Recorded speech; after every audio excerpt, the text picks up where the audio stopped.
আমাদের যে ভাইকে হত্যা করা হয়েছে, আদালত প্রাঙ্গণে হত্যাকারীদেরকে দ্রুত গ্রেফতার করে দ্রুত ট্রাইব্যুনালে ফাঁসি কাস্টে ঝুলাতে হবে।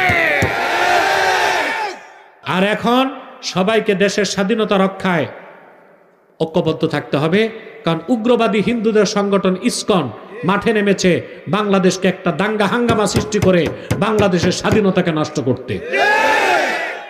কত দুঃসাহস!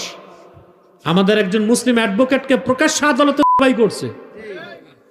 কিছু মৌলবী নসিহত করতেছে মুসলমানদেরকে শান্ত হও, বেটা তোমার বাইরে জবাই করলে বোঝা যেত তুমি কদ্দুর শান্ত হও।